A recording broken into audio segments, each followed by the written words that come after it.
Bonjour à tous. On va commencer cet atelier donc, sur les financements alternatifs organisés par la BPI. Alors ce matin, je tenais un atelier sur les premières briques du financement d'une entreprise, sur lesquelles on a retrouvé Initiative, France Active et Réseau Entreprendre, l'ADI et Créasol. Ils apportent la première brique du financement sur un projet, validant de ce fait leur intérêt sur le projet et apportant les premiers fonds propres qui crédibilisent le programme. Aujourd'hui, nous sommes avec Michel Vacher, président de Alumni Business Angel et Business Angel, Marie-Stéphane de Serroux, chargée d'investissement à Région Sud Investissement Prêt, et Yavna, qui est directrice d'investissement de Sowifund. Donc, on va parler de l'étape qui est l'étape d'après, qui consiste à muscler le haut de bilan, donc les capitaux propres, les fonds propres et le fonds de roulement. Pour commencer, on va commencer avec toi, Yavna, sur la première question. Je pense que tout le monde connaît les campagnes de crowdfunding quand il s'agit d'organiser des cagnottes pour divers événements, enterrement de jeune fille, etc.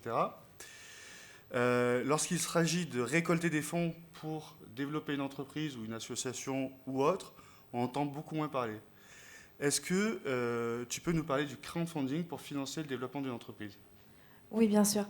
Donc, tout d'abord, bonjour à tous.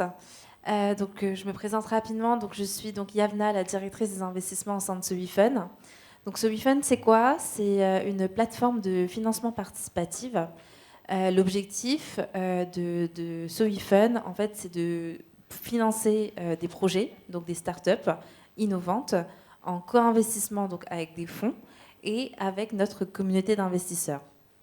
L'idée, c'est que, en fait, on va présenter tout simplement, en fait, on va proposer des startups à une communauté d'investisseurs qui sera composée de particuliers, de business angels, de réseaux de business angels et surtout de fonds d'investissement. Donc, le particulier ou le réseau de business angel ou le fonds d'investissement va acquérir, en fait, donc, tout simplement des actions au sein, en fait, de la startup que nous, on aura choisi pour les mettre en avant sur la plateforme. Voilà. Merci Yavna. Une petite question sur du coup la partie. Alors, est-ce que tu peux nous dire un peu plus comment ça fonctionne au niveau de Sowifund en interne ? Oui, en interne, comment ça se passe ? Alors, nous, on reçoit en moyenne sur une année environ 3000 projets. Sur ces 3000 projets, l'équipe d'analystes que j'accompagne va étudier le projet. Donc, on va regarder un peu la solution que la start-up va proposer, son positionnement sur le marché. On va analyser et vraiment décortiquer le BP. Donc ça, c'est un travail qui nous prend quand même beaucoup de temps. Et ensuite, en fait, on va vraiment présenter le projet à un comité de sélection. Et ensuite, on va mettre en ligne ce projet sur la plateforme. Et à partir du moment où le projet sera visible sur la plateforme, notre communauté va en fait émettre des intentions d'investissement sur le tour de table. Et 3000 projets, c'est quand même beaucoup. C'est quelle équipe qu'il y a derrière et combien de projets vous sélectionnez sur 3000 ? Alors, qu'on se fasse une idée. Oui. Alors, l'équipe d'investissement que je manage est composée actuellement donc, de 3 analystes. Oui. Je suis en train de faire le calcul, ça fait 1000 dossiers pour un analyste. Exactement. Sur les 3000 dossiers, évidemment, il y a des projets qu'on va d'office refuser, puisque potentiellement, ça peut être, admettons, le boulanger ou l'étudiant qui va nous solliciter pour soit le financement de sa machine, ou l'étudiant qui va en fait tout simplement nous contacter pour financer ses études, parce que justement, ils ne vont pas forcément cerner le positionnement de Sowifund. Donc, on va dire que la moitié des projets qu'on va recevoir seront d'office refusés. Et ensuite, comme je le disais, sur l'autre moitié, on va vraiment regarder le projet. Il faut savoir que Sowifund, on va financer des projets de la pré-seed jusqu'à la série A. Donc, moi, j'exige tout de même que la preuve de concept a été validée et soit validée.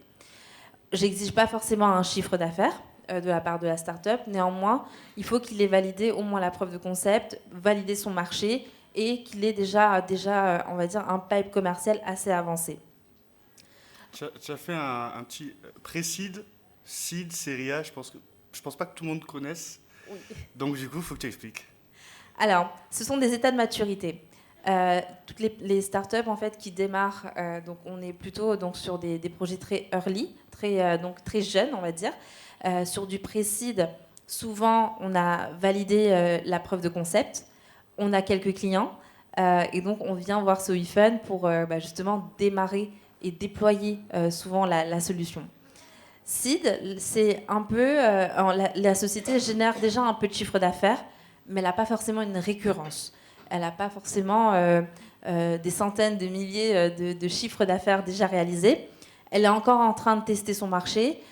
Et donc voilà, en fait, on est vraiment encore, on est encore à l'étape où la société, elle a commencé à commercialiser, mais il lui reste encore des segments à valider dans sa société. Et ensuite, sur de la pré-série A et série A, là, on a vraiment en fait un bon positionnement sur le marché. Donc la start-up, elle a en fait déjà une certaine récurrence en termes de chiffre d'affaires, des grands groupes ou des corporates dans son pipe commercial. Et donc l'idée, c'est d'accélérer. On est vraiment sur une phase d'accélération d'un point de vue commercial ou de développement de produits. Et ensuite, série A, là, on arrive plutôt à un stade où la société, elle veut en fait développer son marché, potentiellement sur le territoire national, voire à l'international. Donc on est vraiment sur une phase d'accélération plus prononcée de l'activité de la start-up. Ok, dernière petite question. Il existe pas mal de plateformes de crowdfunding aujourd'hui. Est-ce qu'il y a des similitudes? Qu'est-ce que tu peux dire si on doit généraliser les plateformes de crowdfunding? Est-ce que tout le monde fonctionne de la même manière? Et combien il y en a aussi, à ton avis? Alors aujourd'hui sur le marché, effectivement, il y a quand même quelques acteurs. On a des confrères qui effectivement réalisent des levées de fonds toujours en crowd equity. On a notamment Tudigo, WeSeed, etc. Le positionnement aujourd'hui de SoWeFun, c'est vraiment d'accompagner donc des startups vraiment innovantes. On est vraiment sur la partie innovation. On n'accompagne pas les projets dans le secteur immobilier. Et surtout, en fait, aujourd'hui, nous, notre positionnement sur le marché, c'est vraiment la partie co-investissement. La majorité de nos projets sont faits, les opérations qu'on réalise, sont réalisées vraiment avec des fonds, que ce soit des fonds régionaux ou encore même en fait des fonds d'investissement avec une thèse vraiment capital risque.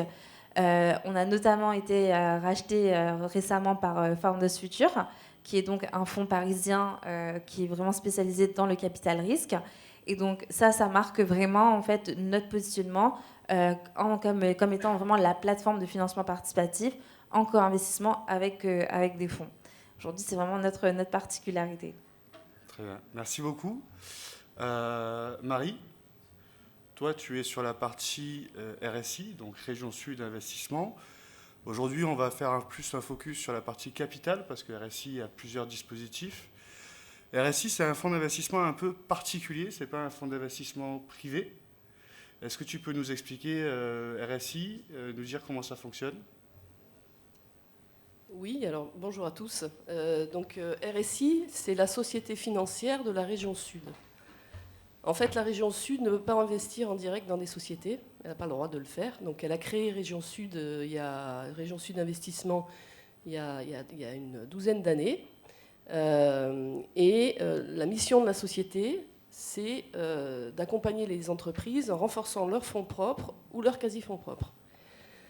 Les fonds de Région Sud Investissement, donc, qui est une société privée, les fonds qu'on nous confie sont d'origine européenne et de la région Sud. Et c'est bien évidemment la région qui est actionnaire à 100%, de la société. Donc sinon, après, on a aussi donc, une deuxième particularité, c'est que ces fonds donc, qui sont des fonds publics, hein, qui visent à favoriser le développement économique, à créer de l'emploi en local, à favoriser l'attractivité du territoire, que ce soit à la fois pour des sociétés qui viennent de l'extérieur de la région sud, mais également pour des fonds nationaux, voire internationaux. On a pu observer ces dernières années une forte croissance de la participation de ces fonds-là autour de table auxquels on participe. Donc, la société a pour particularité de travailler avec un prestataire de services. On fait donc un appel public, par offre publique d'achat. Excusez-moi. Non, excusez-moi, c'est une offre de marché public, excusez-moi, qui a été gagnée par un prestataire qui est Smalt, donc sur la partie à la fois capital et à la fois prêt, parce qu'on a donc deux outils, donc deux équipes dédiées pour travailler. Donc c'est une équipe, ce sont deux équipes du coup qui travaillent en externe et avec qui on travaille main dans la main pour le comité d'investissement qui se tient chez nous. Donc c'est nous qui prenons bien la décision de financer l'entreprise. Et également pour le suivi des sociétés par derrière. Ce sont eux qui nous représentent au sein des comités stratégiques. Mais la décision est donnée par notre directeur général. Donc il y a... Excusez-moi. Est donnée par notre directeur général. Et donc, j'allais dire, c'est encadré en termes de suivi des participations par la suite. Alors, tu m'as donné quelques chiffres la dernière fois. Pour donner une idée, RSI, c'est 171 millions d'euros confiés. Je me dis si je me trompe. 122 investissements en capital depuis la création et 198 prêts participatifs. Donc, c'est assez considérable. Donc, ça fait au total plus de 320 sociétés financées. Et quel est l'objectif, finalement, pour la région d'avoir monté un fonds RSI ? Enfin, d'avoir monté ce fonds. Quel est l'objectif de ce fonds ? L'objectif du fonds, c'est vraiment de favoriser le développement économique du territoire, de renforcer les fonds propres et les quasi-fonds propres des sociétés. Et là, c'est ce que je disais tout à l'heure, de favoriser l'attractivité du territoire pour les entreprises et pour les fonds, pour faire investir les fonds aussi dans la région. Alors, ce qu'il faut savoir, c'est que les fonds gérés, en fait, visent à combler les trous dans la raquette. Donc, on intervient généralement sur des sociétés qui ont des difficultés à lever des fonds. Et on est là pour favoriser les levées de fonds pour ces entreprises-là. On n'est pas là pour être en concurrence avec des outils existants. Donc on est vraiment là pour avoir un effet de levier sur des financements tiers et pour favoriser les levées de fonds pour les dirigeants. Très bien, merci Marie. Michel, oui. Toi tu es à la fois Business Angel et président d'Alumni Business Angel, qui est un réseau de Business Angel à Aix, en Provence.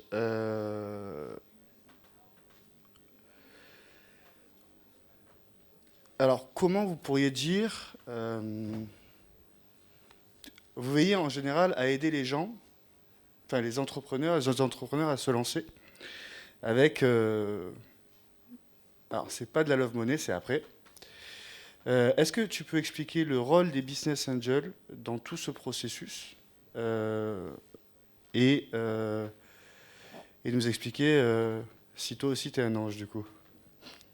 Alors, je vais peut-être d'abord commencer par vous dire ce qu'est un business angel. Les médias font état généralement de business angel quand ils parlent de Simoncini, de tous ces industriels qui ont fait fortune et qui investissent effectivement dans des start-up. Nous, business angel, c'est beaucoup plus modeste. Nous sommes Un business angel, qu'est-ce que c'est? C'est une personne physique qui a un petit peu de temps, qui a un petit peu d'argent et qui a envie de s'impliquer dans le dynamisme économique de la région. On est regroupé en réseaux. En France, il y a environ 80 réseaux de business angels répartis sur tout le territoire. Sur la région sud, nous sommes 7 réseaux, de Nice jusqu'à Avignon, en passant par Marseille et Aix.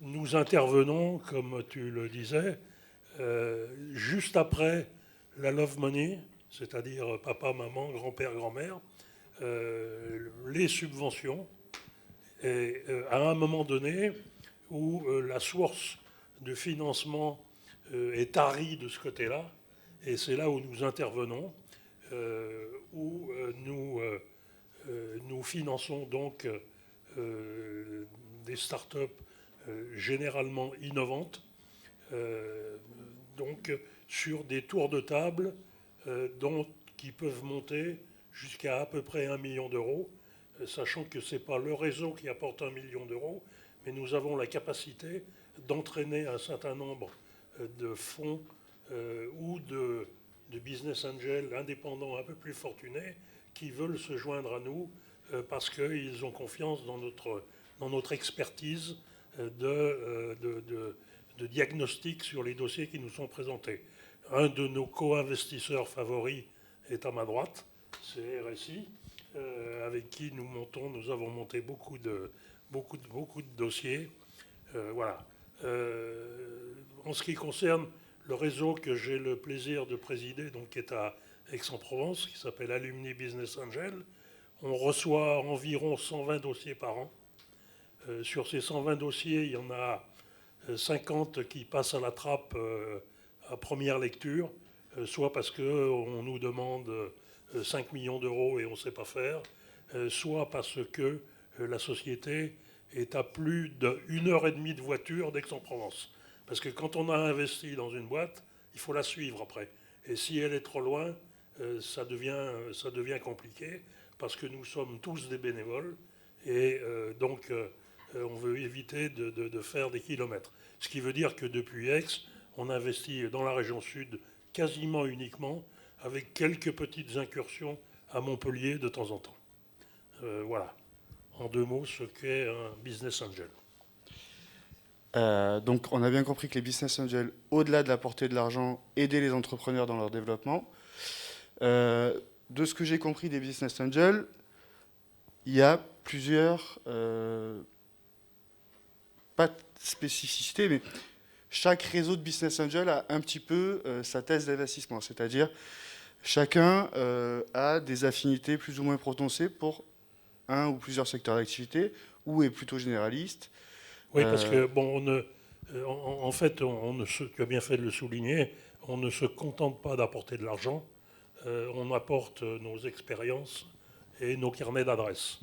Ceci se manifeste par la création, quand on rentre au capital d'une start-up, par la création de ce qu'on appelle un comité stratégique, où siègent les dirigeants, bien évidemment, et 2 ou 3 business angels qui sont là pour apporter des conseils. Ils ne sont pas là pour décider, c'est l'entrepreneur qui décide. Nous, on n'a pas de responsabilité de décision. Par contre, on a une responsabilité très forte de conseil. L'entrepreneur, après, il fait ce qu'il veut, mais généralement, il nous écoute. Et ça se passe très bien. Donc, et puis aussi, donc, nos carnets d'adresses, mettre en contact les startups avec des gens de nos réseaux, c'est quelque chose qui se fait aussi couramment. Sachant que dans un réseau comme Alumni Business Angel, on n'est pas nombreux, on est 35. Mais 35, on recouvre pratiquement toutes les fonctions de l'entreprise et pratiquement tous les secteurs d'activité. Donc on a toujours quelqu'un qui est capable de donner un conseil ou de faire un diagnostic sur un sujet précis que va nous demander le porteur de projet. Et donc sur la partie métier sectoriel, j'imagine que vous accompagnez tout type de secteur ou vous avez quelques petites préférences? Alors, si je résume sur les 7 réseaux qui sont en région sud, chacun a son ADN propre. Mon réseau est essentiellement constitué d'ingénieurs. Donc ce qui nous fait flipper, si j'ose dire, c'est la techno. Hein, il faut que ce soit des innovations technologiques. Ce qui veut dire que tout ce qui est plateforme Internet, tout ce qui est place de marché, tout ce qui est même à la limite application téléphonique, c'est pas pour nous. On n'en veut pas. Par contre, si on a des porteurs de projets qui ont inventé une machine, qui ont inventé un produit, etc., ça nous plaît beaucoup. Alors, je vous disais tout à l'heure qu'on recevait à peu près 120 à 130 dossiers par an. Il y en a 50 qui passent à la trappe. Sur les autres, il y a une instruction un peu plus approfondie, avec des échanges téléphoniques ou en visioconférence avec les entrepreneurs.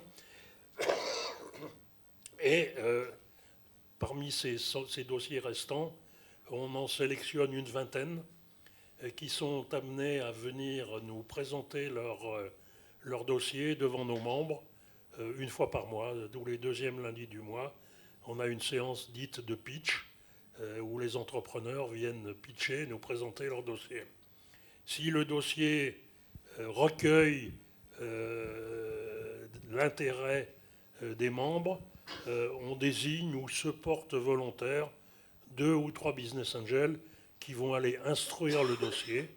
Donc ça veut dire aller faire des réunions approfondies avec l'entrepreneur pour mettre à plat son business plan, éventuellement lui suggérer de le modifier parce qu'il est trop ambitieux d'un côté, pas assez de l'autre. Et in fine, quand l'instruction est terminée, les instructeurs nous donnent une recommandation qui est d'investir ou de ne pas investir. Si on n'investit pas, on dit pourquoi à l'entrepreneur. Et si on investit, ben on se compte. Toi, tu mets combien, toi, tu mets combien.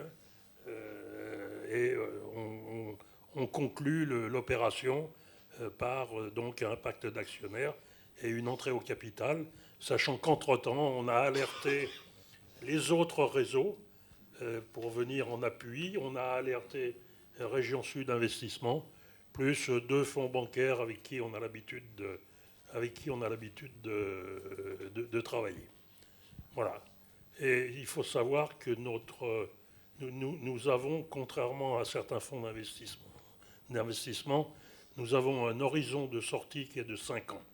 C'est-à-dire qu'on rentre dans une start-up, mais c'est pour une durée limitée. On veut sortir au bout de 5 ans pour faire tourner notre argent et aider d'autres entreprises. Je ne vous cacherai pas que la sortie, c'est le problème le plus délicat à régler. Donc, ce qu'on a bien compris, c'est que, alors déjà, en fonction de son projet, on ne va pas voir tout et n'importe qui, puisque chaque fonds d'investissement, plateforme de crowdfunding ou business angel va avoir des affinités, des modalités pour aller les voir. Ils vont attendre un certain stade de vie. Donc, quoi qu'il en soit, avant d'aller vous voir, c'est important de bien se renseigner sur qui fait quoi, pourquoi, et est-ce que je suis la bonne société pour aller les voir, et est-ce que c'est aussi le bon interlocuteur pour nous accompagner. Bien sûr, vas-y. Excusez-moi, je ne vous ai pas précisé tout à l'heure à quel stade on intervenait. Et merci. À quel stade on intervenait. Donc on intervient de la création jusqu'au capital développement.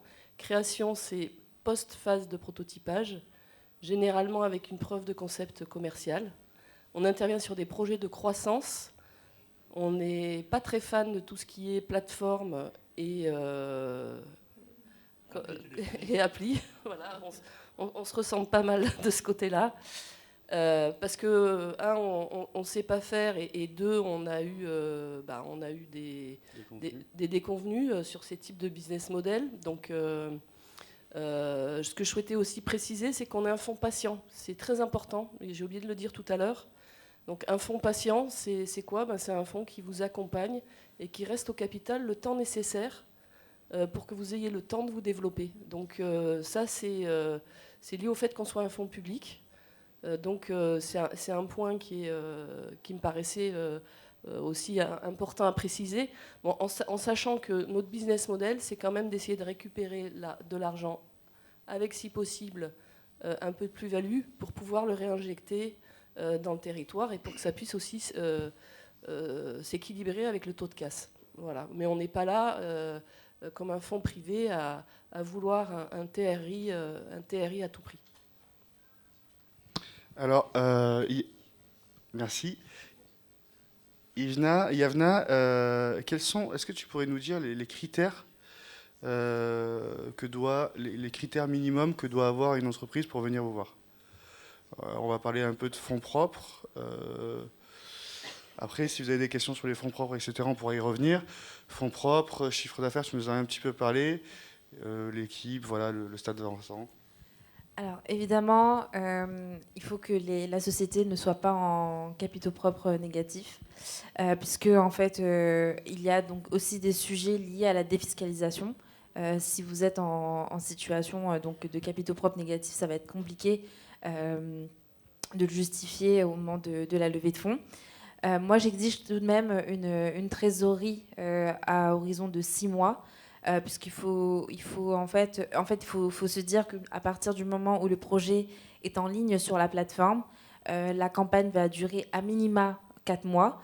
Donc il faut que nous, on s'assure que la société puisse tenir jusqu'à l'obtention, évidemment, des fonds. Ensuite, comme je disais déjà tout à l'heure, vraiment une preuve de concept validée, pas forcément de chiffre d'affaires. Et ce qu'on va évidemment creuser, c'est l'équipe. De qui est composée l'équipe, quelle est concrètement la complémentarité de chaque membre qui va porter le projet. Un point qui est essentiel, parce que si on n'a que des ingénieurs, donc ça va être un peu compliqué pour le développement d'un point de vue commercial, marketing, etc. Donc voilà, vraiment regarder la composition de l'équipe, la complémentarité de chaque personne. Et évidemment, on va regarder son positionnement sur le marché, son modèle économique, voir pourquoi son modèle est viable par rapport à un autre, faire évidemment toute la partie des comparables. On va aussi regarder en fait de qui est composé les acteurs sur le marché et comment la start-up se démarque. Ok. Et est-ce que c'est pareil pour vous, ou vous avez quelques petites particularités, Michel et Marie?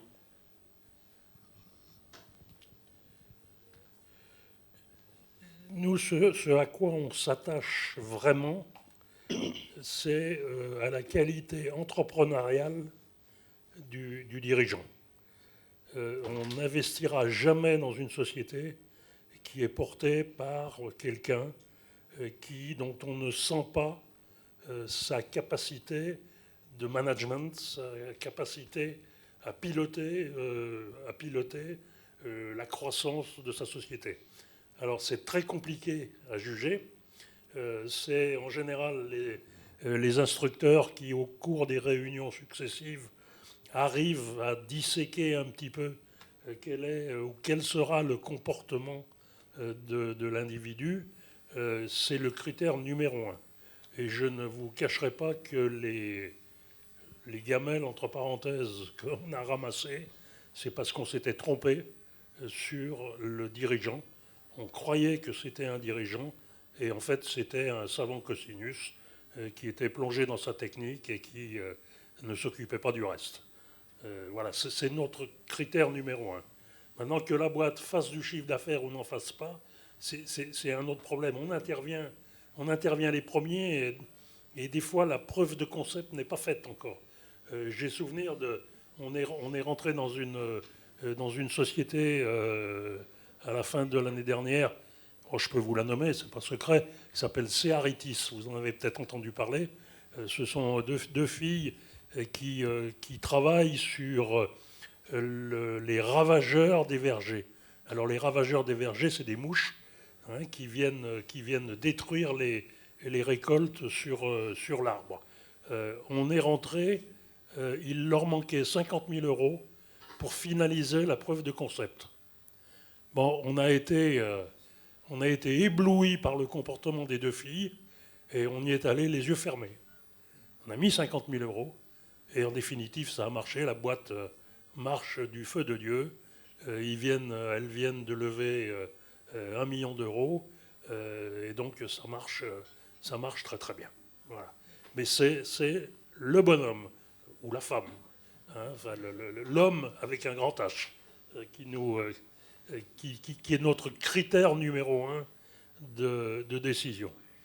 Bien évidemment, il y a un autre critère qui est la perspective de création de valeur. On ne rentre pas dans des projets dont on sent qu'ils vont peiner à créer de la valeur, c'est-à-dire à faire des bénéfices, quoi. Voilà. Voilà schématiquement les deux points essentiels. Chez RSI, on partage également les mêmes valeurs. Bon, c'est à peu près le même exercice, hein. C'est en premier lieu les hommes, parce qu'on parie avant tout sur des hommes. Si on a le bon capitaine, on ira au bon endroit. Si on a un mauvais capitaine ou un moins bon, le cap, il n'arrivera peut-être pas à le tenir et on n'arrivera peut-être pas là où on voudra aller. Donc c'est un des points essentiels. Il y a effectivement aussi la création de valeur et à ça est lié en fait les barrières à l'entrée. On est très regardant sur des projets qui sont en amont, qui ne sont pas en capital développement, des barrières à l'entrée créées par l'entreprise qui peuvent être de plusieurs ordres, hein, soit de la propriété intellectuelle solide, ça peut être déjà une position de marché, ou un produit qui nécessite en termes de R&D un certain nombre d'années pour y arriver. Voilà. Chez RSI, on a aussi des paramètres spécifiques qui sont liés en fait à notre origine publique. On n'a pas le droit d'investir sur des sociétés qui sont en difficulté financière. Ça reviendrait à faire du soutien abusif selon la réglementation européenne, donc c'est interdit pour nous. De n'importe quel type de procédure collective, ça aussi. On ne peut investir que dans des sociétés qui sont basées en région sud, hein, c'est normal. Donc basées en région sud, c'est siège social ou établissement principal. Et dernier point, une particularité, c'est qu'on doit être en phase avec le nouveau schéma régional de développement économique qui a été voté en 2022 par la région. C'est-à-dire qu'on doit être en phase en termes de choix de nos investissements avec des sociétés qui sont entrées, qui sont en phase avec la loi climat ou qui vont l'être. Donc on ne peut pas investir dans des sociétés qui ont un impact négatif sur l'environnement. Donc il y a une grille très costaud qui a été mise en place sur 4 axes différents, et la société doit avoir un axe au moins positif pour qu'on puisse investir dans cette société, ou qu'elle soit neutre et qu'elle ait un projet loi climat, impact environnemental qui l'engage. Très bien. Tous vos financements, est-ce que vos financements individuels sont cumulables entre vous? Comment vous faites des effets de levier entre vous? À quel moment, si on devait donner un ordre entre le business angel, la plateforme de crowdfunding et un fonds d'investissement, à quel moment on va voir qui, ou dans quel ordre plutôt? Est-ce que l'un d'entre vous veut répondre à cette question? Yavna peut-être? Ou Michel? Allez, Michel était parti là. Michel est bien situé. Ouais, Michel, il est pas... Non, mais je m'excuse, mais je suis passionné du sujet, alors je peux être intarissable sur le sujet. Qu'est-ce qui se passe en général? Un entrepreneur vient nous voir, il a passé les premières barrières, il a pitché, nos instructeurs nous disent « les gars, il faut y aller, c'est un super dossier ». Le problème, c'est qu'il demande 1 million d'euros. Nous, notre capacité, c'est... disons 150 200 000 euros par dossier. ce qui est pas beaucoup. Donc, immédiatement, on se retourne dans un premier temps vers RSI et vers, je vous le signalais tout à l'heure, il y a 2 banques qui ont dans la région un fonds d'investissement, c'est la BPMed et le Crédit Agricole, donc qui ont des fonds dits d'amorçage que l'on sollicite. Je vous donne un exemple. On a, il y a un tout petit peu plus de 3 ans, on est rentré dans une société où la preuve de concept était limite encore, c'était pas tout à fait finalisé. On a mis, si ma mémoire est bonne, 200 000 euros. Le Crédit Agricole a mis 200 000 euros et RSI a doublé la mise. Tu vois de qui je veux parler, dans les ombrières. Voilà. Bon, ça s'est bien développé. 1 an après, on a refait un tour de table où on a remis 100 000 euros. Et cette société, c'était des vrais entrepreneurs qui ont, en cours de route, pivoté. C'est-à-dire que le business model initial a été abandonné et ils ont rebasculé sur un autre business model qui semblait beaucoup plus lucratif. Et cette société a été rachetée cet été par un grand groupe du CAC 40. Et nous, on a fait un multiplicateur de 5. C'est-à-dire qu'en 3 ans, on a quintuplé notre mise, ainsi que RSI et les autres.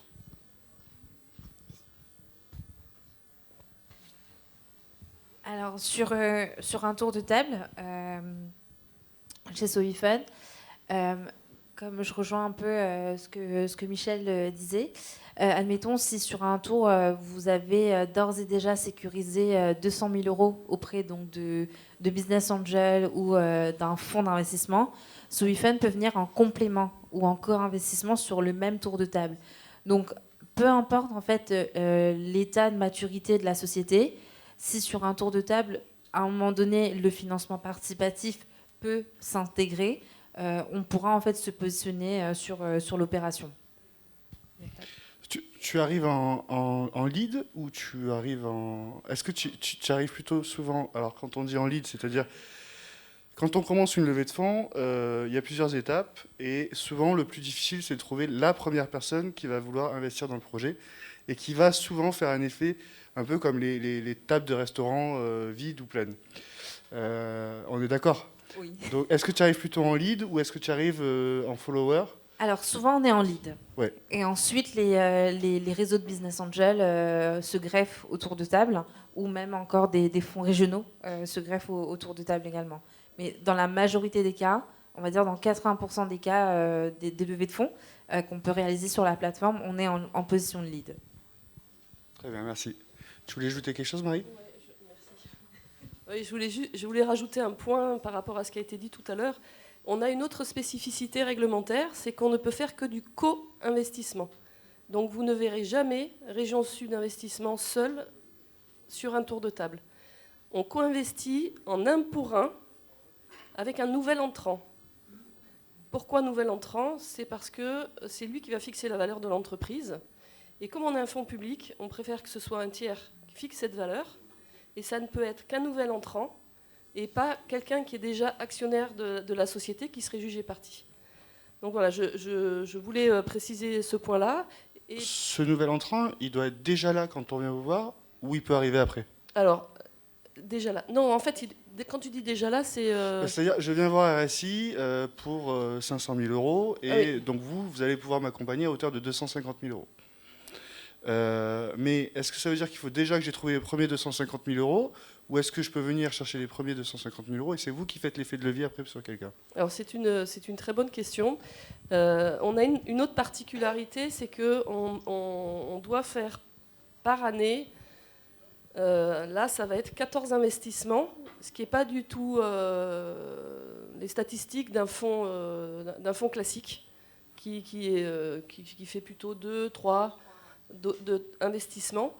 Du coup, afin de maximiser le temps de travail et de l'optimiser, on commence à regarder des projets à partir du moment où le co-investisseur s'est déjà positionné ou qu'il est prêt à le faire, pour être plus efficace et arriver à atteindre l'objectif de volume de dossiers à monter en une année. Très bien. Alors là, on a vu la partie financière. Comment, à quel moment et pourquoi. Il y a une autre question qui peut se poser. Il y a plusieurs manières de financer un projet. Donc on est principalement la dette avec les prêts bancaires, par exemple. Et donc là, on parle aujourd'hui de capital avec prise de participation.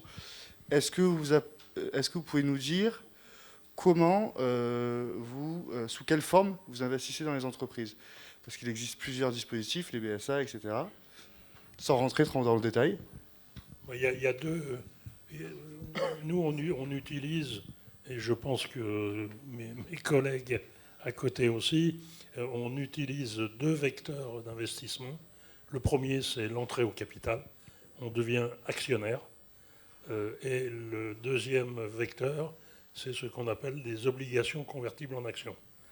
C'est-à-dire que c'est un prêt obligataire qui est générateur d'intérêt, mais qui avec une réserve qui est qu'à la date de maturité du prêt, à la date d'échéance du prêt, on a la possibilité soit de se faire rembourser, soit de convertir notre prêt en action.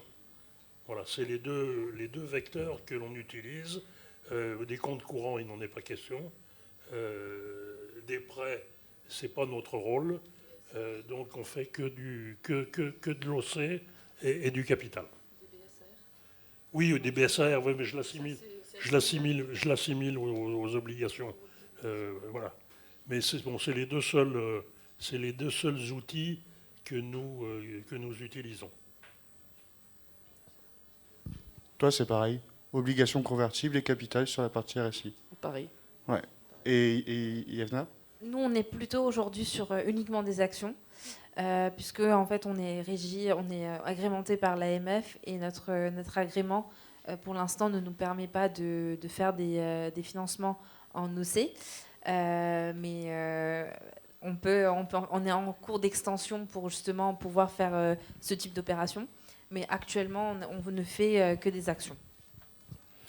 Et donc ça veut dire que là maintenant, on a cédé une part de notre capital auprès de Sowifund, RSI ou Alumni.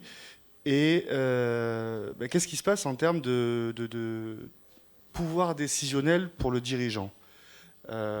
Quelle est sa liberté, on va dire, d'action? Est-ce qu'elle est limitée? Est-ce que vous pouvez nous dire quels sont les enjeux derrière, quelles sont les implications que ça peut apporter? Alors, il est hors de question de prendre une majorité dans une participation. Le ou les fondateurs doivent rester majoritaires. En ce qui concerne la gouvernance de la société, ce sont les fondateurs qui restent aux manettes, qui sont chargés de prendre les décisions. Nous n'intervenons, comme je le disais tout à l'heure, que par l'intermédiaire de comités stratégiques, mais qui est un comité consultatif, où on est là pour donner des conseils. Le dirigeant, après, décide. Je ne vous cacherai pas que dans 95% des cas, il suit nos recommandations. Vous, c'est pareil, vous rentrez toujours en minoritaire? Alors, on rentre également en minoritaire et au comité stratégique, il peut y avoir des petites différences avec ce que vient de citer Michel. Déjà, je voulais quand même dire que cette question, elle sous-tend que ça peut éventuellement, ça peut sous-tendre que des difficultés pour le chef d'entreprise de faire entrer un financier. Donc un financier, un investisseur, ce qu'il y a quand même de bien lorsque vous faites rentrer un investisseur, c'est pas que le côté financier justement, c'est vraiment ce que disait Michel tout à l'heure, toute une expertise technique, une expertise scientifique, une expertise économique, financière, des réseaux l'accès à un écosystème. Donc c'est l'accès à un carnet d'adresses. Donc il faut voir déjà le côté de la richesse qui peut être apportée par le fait d'ouvrir son capital aux investisseurs. Après, si vous voulez, l'investisseur qui va mettre 600 000 euros, 1 million d'euros au capital de l'entreprise, et ben cet argent, il ne peut pas le donner comme ça en gardant les yeux fermés. Il y a un certain nombre de choses sur lesquelles il se doit d'avoir un contrôle. Donc il y a certaines décisions qui peuvent être la cession d'une filiale, par exemple. Vous avez de la valeur créée au sein d'une filiale qui peut partir complètement, et ça peut impacter la valeur de l'action de l'actionnaire de la société mère dans laquelle l'investisseur a investi. Donc ça, ce type de décision ne peut pas se prendre tout seul. Donc il y a un certain nombre de décisions clés comme ça qui permettent de sécuriser en fait l'investissement qui a été fait. Donc ça peut être des fois par rapport au vote d'un budget et au suivi de ce budget dans le temps. S'il y a trop de dérives, l'investisseur a son mot à dire. Voilà, donc il y a quand même voilà, dans ces comités stratégiques, on demande un certain nombre de choses liées au montant investi aux côtés du dirigeant. Mais bien évidemment, on n'est pas là pour manager l'entreprise, c'est bien le rôle de l'entrepreneur et du dirigeant. On est là, j'allais dire, plus en appui du dirigeant, en aide et également en contrôle, et c'est normal, par rapport à l'argent qui a été confié. J'adhère totalement à ce que vous dites et j'ajouterais juste à ça, nous ce qu'on attend également des entrepreneurs, c'est d'avoir vraiment un suivi régulier, de tenir informés les investisseurs des actualités, de ce qui se passe concrètement dans la société. Si potentiellement il y a une difficulté en termes de trésorerie, les investisseurs sont aussi là pour aider les entrepreneurs par un apport en compte courant, des choses comme ça. Donc on va vraiment, nous, avoir un rôle en termes de conseil et justement en termes de support potentiellement financier lors d'un bridge ou lors d'un second tour de table. Garde le micro, c'est intéressant parce que j'ai une question qui est... à un moment donné, quand on rentre au capital, on va vouloir en sortir. On est bien d'accord. Tous ces dispositifs-là sont là pour aider les entrepreneurs à se développer par du financement, mais avec quand même un objectif de plus-value par la suite et donc de sortie. Et ça, qui va racheter les parts? Comment ça fonctionne? Et dès le début, comment vous l'anticipez? Parce que souvent, c'est quelque chose qu'on ne pense pas forcément. On cherche des financements, mais on ne pense pas forcément à ce qui va se passer dans 5 ans. Oui, effectivement.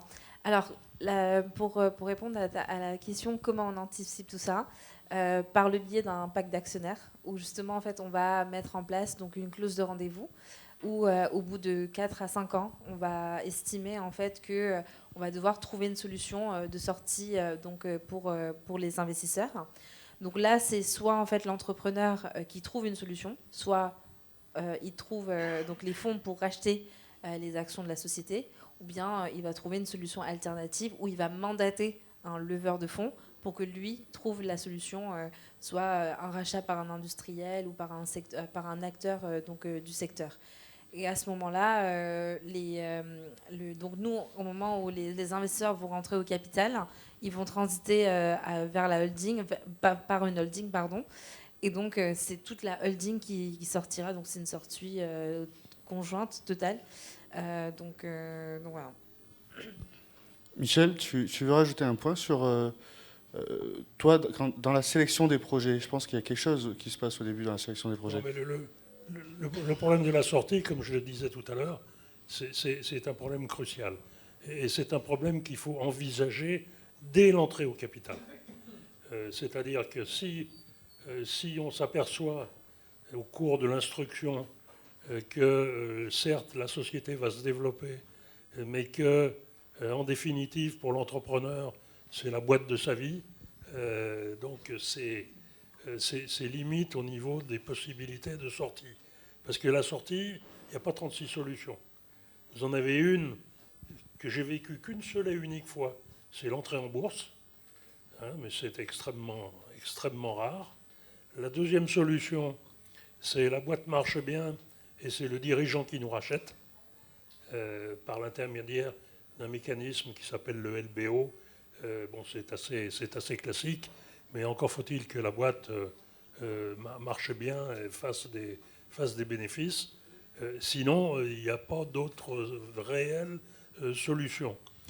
Sachant que les fonds d'investissement qui peuvent nous succéder dans une société, ils n'ont pas envie de nous rembourser.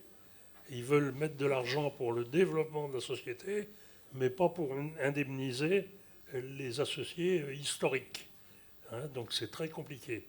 C'est pour ça que dans les pactes, on a une clause de liquidité ou clause de rendez-vous qui nous autorise, dans un délai de 5 ans, de mettre en vente la société si le dirigeant ne nous a pas proposé de solution.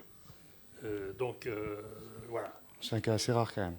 C'est assez contraignant, mais il faut, pendant cette période de 5 ans, il faut le rappeler sans cesse au dirigeant en lui disant il faut penser à notre sortie. Marie, tu veux rajouter quelque chose ? Oui, c'était en termes de sortie. Donc Oui, on parlait de la sortie là. Ouais, il y en a 4. Il en a manqué. Les fonds, oui, ça nous arrivait plusieurs fois d'être achetés par des fonds. Alors, mais c'est rare en termes de quantité, mais ça arrive des fois. Lorsqu'il y a un tour de table sur une société qui est plus en développement et qu'on est rentré à l'amorçage, il y a une table quelque part, il y a des investisseurs qui veulent nettoyer la table de capitalisation, c'est-à-dire qu'ils ne veulent plus du tout qu'il y ait de petits minoritaires. Et donc, dans ce cas-là, au moment où ils rentrent, ils rachètent l'ensemble des minoritaires. Mais c'est vrai que c'est rare. Il y a l'industriel aussi. Généralement, c'est plus la sortie vers un industriel qui est observée sur les fonds privés. Quand on dit industriel ou croissance externe, etc., on parle d'entreprise en fait qui rachète la boîte. Quand je dis industriel, c'est une entreprise qui rachète, oui, tout à fait. Et ensuite, il y a le dirigeant. Mais ça, c'est assez rare aussi. Non, moi, j'ai été très étonnée. Je pense que c'est peut-être lié au fait qu'on soit un fonds public. Mais on a quand même pas mal de dirigeants ou de salariés d'entreprises qui ont racheté, qui nous ont racheté les titres. C'est quand même, c'est pas neutre, quoi. Donc ça arrive aussi. Et ce que je voulais préciser, qui n'a pas été précisé au début, il y a un point qu'on regarde quand on étudie les dossiers, c'est bien évidemment aussi la valorisation. Parce que si la valorisation elle est trop haute, on n'ira jamais. Parce qu'il faut qu'on puisse avoir un écart entre le moment où on rentre et on achète l'entreprise et le moment où on sort. Si la valeur de l'entreprise à l'entrée est égale à la valeur de sortie, ça ne sert à rien d'y aller, tout simplement. Voilà, c'est pas notre métier et c'est... Voilà. Je voulais préciser ce point qui est peut-être complètement idiot, mais qui répond quand même à une réalité du marché. Après, on ne va pas rentrer dans la complexité de la valorisation, parce qu'il y a plusieurs modes de calcul, de valorisation, etc. Ça fera l'office peut-être d'un autre sujet.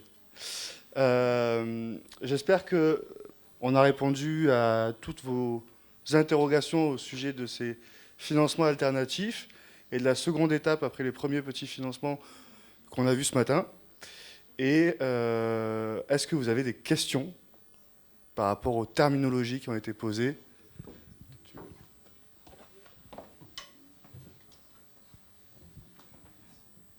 Bonsoir. Moi, j'ai une question plus humaine et plus humanité, plus humaine en fait. C'est bien, vous accompagnez les entreprises, c'est parfait. Mais est-ce que vous faites la distinction entre les entrepreneurs valides et les handipreneurs, les entrepreneurs handicapés ? Puisque on se rend compte quand même que c'est beaucoup le côté humain qui est regardé, aujourd'hui plus que le dossier, par les banques, par les sociétés de capital risque et par tout ça. Aujourd'hui, on a à peu près 8000 entrepreneurs handicapés qui créent une entreprise en France, majoritairement des auto-entrepreneurs, sur 1 million de créations d'entreprises en France par an. C'est quand même très, très petit. On n'est pas beaucoup. Et pourtant, les handicapés représentent quand même 20% de la population française. Et sur ces 15 millions de personnes, il y en a à peu près 4 à 5 millions qui voudraient créer leur entreprise, participer à la dynamique économique, créer des emplois, de la richesse, tout ça. Est-ce que vous, en tant qu'investisseur, vous avez une vision sur le handicap? Est-ce que vous avez déjà financé des projets portés par des handicapés? Ou est-ce que c'est vraiment quelque chose qui ne vous intéresse pas parce qu'il y a trop de risques médicaux, le fait que la personne peut mourir demain, n'a pas forcément les compétences alors qu'il les a, ou voilà. Quelle est votre vision en tant que business angel, en tant que fonds régional et en tant que crowdfunding sur les handipreneurs et l'handi-économie? Merci. Je ferai un parallèle avec le sport. À partir du moment où vous avez un handicapé, quel que soit son handicap, qui mouille la chemise pour aller faire du basket dans un fauteuil roulant, c'est quelqu'un qui a une volonté féroce.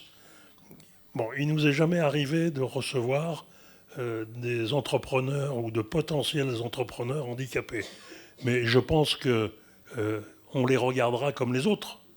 Hein, il n'y a aucune distinction à faire.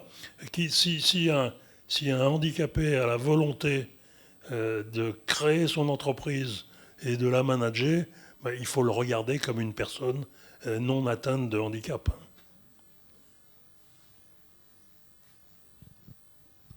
Ben pareil, moi je suis je suis étonnée de la question.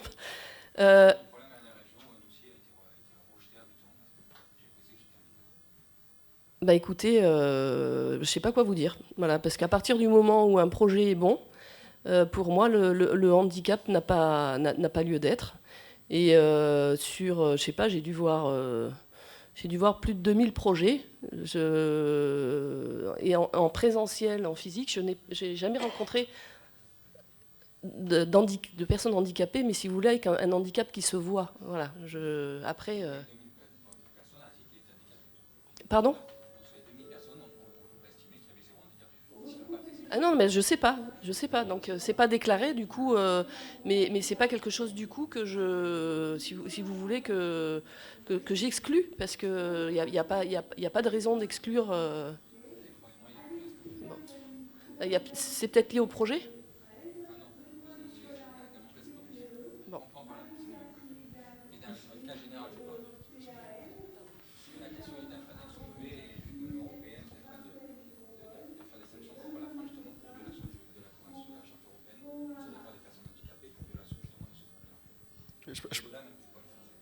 Je pense que c'est un sujet que vous pourrez voir tout à l'heure.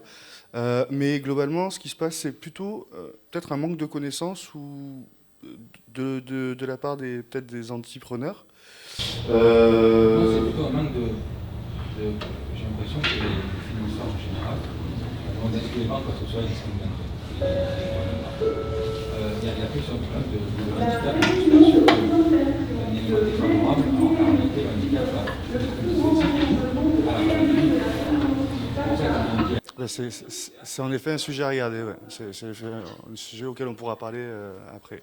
Moi, je vois pas aucune problématique par rapport à ça. Un entrepreneur est un entrepreneur, quel que soit, voilà, à partir du moment où il a une valeur ajoutée. Oui. T'as pas besoin? Merci déjà pour les propos très clairs, pour éclaircir les interrogations que je peux avoir. J'avais une question par contre. On parle beaucoup d'innovation technologique, on ne parle pas d'innovation sociétale, alors que les mentalités bien sûr évoluent. Et je voulais savoir très honnêtement quel est dans la décision le pourcentage lié justement à cet impact social pour l'investissement. Oui. Alors, concernant ce WeFund, l'impact, qu'il soit éco-responsable, sociétal, a une part très importante dans notre prise de décision. Typiquement, pour revenir un peu à l'aspect handicap, il y a 2 ou 3 ans de ça, nous avons financé un projet qui s'appelle T-Bike. Donc c'est une roue de vélo qui peut s'implémenter dans n'importe quel vélo classique. Et en fait, donc on avait vraiment une vraie technologie dans la roue. Et en fait, l'ensemble de l'assemblage de la roue était effectué en fait par une école qui justement était vraiment dans l'aspect donc impact social. Donc le fait d'être innovant sur l'aspect technologique, mais aussi avec cet impact social, est hyper important pour nos investisseurs. La question, c'était par rapport à la rentabilité que vous pouvez rechercher. Quel est le pourcentage que c'est? Il y a 50% de la rentabilité, 30% vise l'impact social et sociétal. Voilà, c'est le pourcentage. Ouais, ça, j'aurais moins de visibilité à vous donner, parce qu'on est vraiment aujourd'hui sur des sociétés, on va dire que dans notre portefeuille, on doit être à 70% sur l'innovation et 30% sur l'impact social éco-responsable. Ouais. Alors, on va devoir libérer la salle, parce que la prochaine table ronde arrive. Je suis désolé. Si vous avez des questions, on est juste à l'extérieur, vous pouvez venir nous voir. On sera ravis d'y répondre. Et puis, vous pouvez rester ici pour la prochaine table ronde.